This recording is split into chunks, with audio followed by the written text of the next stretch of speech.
Vous êtes nombreuses et nombreux à consommer de temps en temps des biscuits dits diététiques en étant persuadés que ça sera bon pour votre ligne et pour votre santé. Il ne s'agit pas de critiquer, il s'agit de vérifier. Bienvenue sur la chaîne Jean-Michel Cohen, la chaîne où on ne parle que de nutrition et où on ne vous raconte pas de salade. Faites votre analyse minceur gratuite en allant sur le site docteur.jeanmichelcohen.fr. C'est un marché qui a pris beaucoup d'ampleur, c'est-à-dire que maintenant dans les supermarchés vous trouvez tout le temps des biscuits diététiques et chacun s'arrête devant en se disant bon finalement j'ai envie de manger des biscuits, je vais prendre des biscuits diététiques et ça sera mieux pour ma santé qu'autre chose. La difficulté c'est que selon la législation, un biscuit a le droit d'une appellation diététique, pas parce qu'il est bon pour votre ligne, mais simplement parce qu'il peut présenter des avantages nutritionnels. Si je l'enrichis en magnésium, si je l'enrichis en calcium, si je rajoute des fibres, si j'enlève un peu de sucre, blablabla. Donc je peux avoir l'appellation biscuit diététique, mais ça préjuge en rien du reste. C'est pour ça que je me suis dit que j'allais essayer de comparer des produits dont la recette est comparable, dont le nom est à peu près comparable, et de voir ce que ça donnait, mais de façon comme ça, transparente, c'est-à-dire j'ai pas d'idée préconçue là-dessus. Bon, souvent j'ai critiqué, mais j'ai pas vraiment d'idée préconçue avant de faire cette vidéo. Ne vous inquiétez pas, les marques que j'ai prises c'est Gerblé et Gerlinéa, j'aurais pu prendre Bjork, il y en a d'autres. J'ai rien contre ces marques spécialement et j'ai rien pour ces marques spécialement. Vous savez que c'est ma marque de fabrique là-dessus. Là ici c'est Gerlinéa vanille citron. Bon, on s'en fiche un peu de l'arôme, hein, c'est pas ça qui va changer les choses. Et je le compare à l'autre produit qui est les galettes bretonnes, car vous savez que je suis entouré par les Bretons. Mon boulot, ça consiste à faire deux choses. C'est avoir les valeurs caloriques des produits, puisque nous on parle essentiellement de contrôle alimentaire, et ensuite de regarder la composition pour voir ce que ça vaut. Là, je vous invite à regarder, enfin vous aurez le détail. Premier produit, c'est la galette bretonne dite originale. Pour 100 grammes, elle fait 483 calories. La galette, c'est Gerblé ou Gerlinéa ça? La galette Gerlinéa, elle fait en valeur calorique 449 calories. Donc il y en a un qui fait 483, l'autre 449. Donc avantage nutritionnel, avantage calorique pour Gerlinéa. Deuxième chose, je regarde les matières grasses. Ma galette bretonne, elle fait 20 grammes. Ma galette Gerlinéa, 14 grammes. Donc moins de matières grasses dans Gerlinéa. Bon, mais je pondère ça en disant qu'un biscuit, c'est un biscuit. Hein. Je me fais pas d'illusions hein, quand même. Quand on tourne autour des 450 calories pour 100 grammes, on n'est pas dans les produits maigres. Hein. Ensuite, je regarde les taux de glucides. 58 grammes de glucides, ça incorpore tout le sucre. Et en dessous, il y a écrit don sucre 18 grammes. Ça, c'est pour la galette Gerlinéa. Et ici, glucides 69 grammes, donc c'est plus. Don sucre 23 grammes, donc c'est plus. Donc avantage Gerlinéa pour avoir moins de sucre. Et les fibres, il y a 1,7 grammes, c'est important à regarder aussi, dans la galette bretonne. Et dans l'autre, on a en fibres 3,4 grammes, c'est double. Donc il y a un avantage nutritionnel sur la galette Gerlinéa. Maintenant, je ne l'ai pas goûté, ou plutôt si, je pense l'avoir goûté dans un bureau. C'est vrai qu'elle est diététique, elle est plus maigre, elle est un peu mieux composée sur le plan nutritionnel, mais elle est quand même moins savoureuse. Et je le rappelle, quand on achète un biscuit, les amis, c'est quand même un produit pour se faire plaisir. Alors après, je regarde la composition. La composition de ma galette bretonne, farine de blé 60 grammes, je vérifie si elle est bio ou non, elle n'est pas bio, hein. Farine de blé 60 grammes, sucre 22 grammes, beurre concentré 18 grammes, amidon de blé, jaune d'œuf frais, poudre de lait écrémé, sel, œuf frais, poudre à lever, et il y a 3 additifs. La galette Gerlinéa, farine de blé, sucre de canne roux, huile de colza, farine complète, protéines de lait, bon ils ont rajouté un peu de protéines, c'est là où ils ont l'appellation diététique, jus concentré de citron. Bon, honnêtement, en termes de composition nutritionnelle, pour les ayatollahs de la nutrition dont je fais partie, normalement la galette Gerlinéa est meilleure. Maintenant, en termes culinaires, bon, rien ne remplacera l'utilisation d'un produit savoureux, mais c'est pas le même usage. Voilà, mais la galette Gerlinéa est mieux. Deuxième produit, la galette Gerblé. Alors la galette Gerblé, là, qu'est-ce qu'on a pris? On a pris la galette choco-noisette. C'est un fourré. Bon, les fourrés, je me fais pas trop d'illusions, c'est un produit quand même qui est riche à la base. On commence notre petit exercice en premier. Suspense. Alors, on commence par Gerblé. Énergie, valeur calorique, 486 calories pour 100 grammes.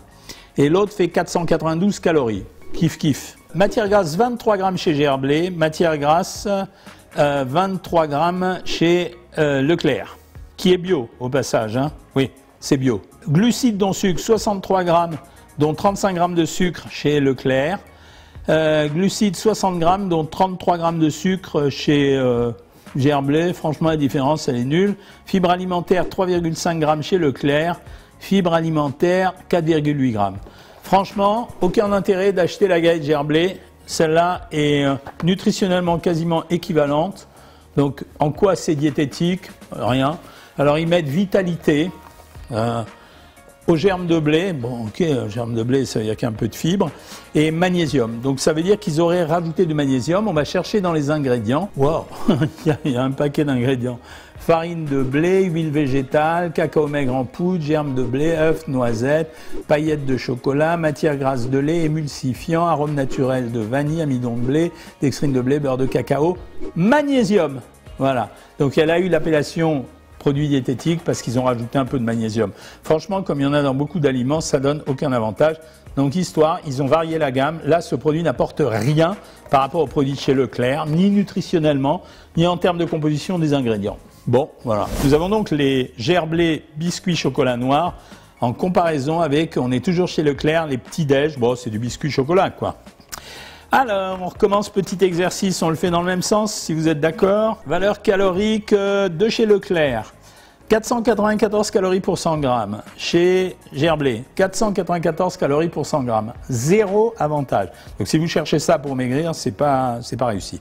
Matière grasse, 23 grammes. Chez Gerblé, matière grasse, 22 grammes chez Leclerc. Il y en a moins chez Leclerc. Glucides, 62 grammes chez Gerblé. Glucides, 67 grammes chez Leclerc. 36 grammes de sucre rapide chez Leclerc. 34 grammes chez Gerblé. Ouais, c'est pas très différent. Donc fibre alimentaire, 4,3 chez Gerblé. Et l'autre, c'est fibre alimentaire 2,5. Bon, les différences. C'est quasiment le même produit en termes de valeur nutritionnelle. Pourquoi il a un avantage et pourquoi il se dit diététique? Vitalité, magnésium. Donc, dans la liste des ingrédients, on va retrouver vitamine E. On va voir si on a retrouvé là-dedans. Lisons les ingrédients. Ingrédients de chez Leclerc. Chocolat au lait, 48%. Chocolat au lait, lactose, matière grasse, émulsifiant, blablabla. Farine de blé, 37%. Sucre, beurre concentré. C'est bien ça. Poudre à lever, E500, E503, E450. Lait écrémé en poudre. Pas tellement compliqué comme fabrication. Bon, il faut dire que c'est du chocolat avec un biscuit. Hein. Et ici, chocolat noir 48%. Alors, sirop de glucose, c'est déjà mieux que du sirop de glucose fructose. Magnésium, il y en avait. Poudre de jus, œuf en poudre, vitamine B9 et E. Donc, ils ont rajouté la vitamine E. Comme ils ne peuvent pas rajouter 1 kg de vitamine E, l'avantage de ce produit, il est quasi nul. Donc, ça veut dire qu'il n'y a aucun avantage. Ça veut dire, vous prenez l'un ou l'autre, c'est kiff-kiff, parce que dans le chocolat, vous avez de la vitamine E. Donc, c'est pas la peine d'en rajouter avec ça. Donc, zéro avantage. Donc, sur ces trois produits, sur les galettes qui étaient un produit simple, on peut dire qu'il y avait un petit avantage pour Gerlinéa. Mais je crains malheureusement qu'en termes de goût, on n'ait pas cette saveur particulière de la galette bretonne. Sur les deux autres produits, ici et là, donc que ça soit le fourré ou le petit écolier, kiff de chez kiff. Donc même s'ils ont le droit à l'appellation diététique et même s'ils ont rajouté de la vitamine E, pour nous qui sommes les consommateurs, vraiment inutile parce qu'il y a un problème de prix derrière tout ça. C'est-à-dire que là, on va vous faire payer beaucoup plus cher le fait que ce produit est une appellation diététique. Maintenant, je voudrais vous souligner autre chose. Sur ces produits en général, on a de temps en temps, nous avons des Nutri-Score. Vous connaissez mon opinion négative sur le Nutri-Score, elle se vérifie. Leclerc avait décidé de mettre le Nutri-Score, il dit que c'est E. C'est-à-dire que quand vous mangez un fourré comme ça, oh, pas bien. Gerblé, qui a vraisemblablement qui est le même produit dont je vous avais parlé, je regarde, il a mis un Nutri-Score C, un peu mieux. Mais c'est pas si terrible que ça. Donc on a bien vu que ces deux produits étaient strictement comparables, que le Nutri-Score est différent à cause d'un paramétrage. Et donc, voilà, c'est pas si valide que ça, le Nutri-Score. Quand je prends les galettes, là, il a mis Nutri-Score B. Mais c'est normal, c'est des biscuits, les mecs, B comme biscuit. C'est normal. Alors, je vois pas pourquoi on lui donne un Nutri-Score B, mais par contre, petit-déj de chez Leclerc, il a mis Nutri-Score E. Pour ça, Leclerc est citoyen. Mais franchement, est-ce que ça justifie de dépenser son fric parce qu'il y avait un tout petit peu moins de sucre et un tout petit peu moins de graisse? Et puis à côté de ça, Leclerc continue, il met toujours du E. Donc finalement, si vous observez le Nutri-Score, vous avez E partout. Hein, donc c'est-à-dire que vous n'avez plus le droit de bouffer. Et là, ici, je pense que ça ne les arrangeait pas. Alors ils ont sauté, ils ont dit tiens, sur ce produit, on ne le met pas. Donc le Nutri-Score n'est devenu qu'un outil marketing comme les autres. Il y a les marques citoyennes et éthiques comme Leclerc qui font correct et qui disent ok, si on affiche tout. La valeur du Nutri-Score égale 0 plus 0. égale la tête à Toto. Donc la valeur du Nutri-Score n'a aucun intérêt. Encore une fois, je vous le répète, équilibrer sa nourriture, c'est pas seulement la consommation d'un produit, c'est la consommation d'un ensemble de produits au cours d'un repas, puis d'une journée alimentaire, puis même d'une semaine alimentaire. Il y a des catégories de produits où jamais vous aurez un produit diététique. C'est difficile. Les biscuits, les gâteaux, les crèmes glacées, etc. Ça peut pas. C'est juste ça. C'est des produits de gourmandise. Mais comme la nourriture, ça doit apporter du plaisir, eh bien on se fait plaisir de temps en temps et on équilibrera autrement le repas. Voilà ce que j'avais à vous raconter aujourd'hui. Vous commentez, vous likez, vous partagez. Faites ce que vous voulez. Mais faites-moi des commentaires et donnez-moi des idées. Et je vous dis à bientôt, les amis.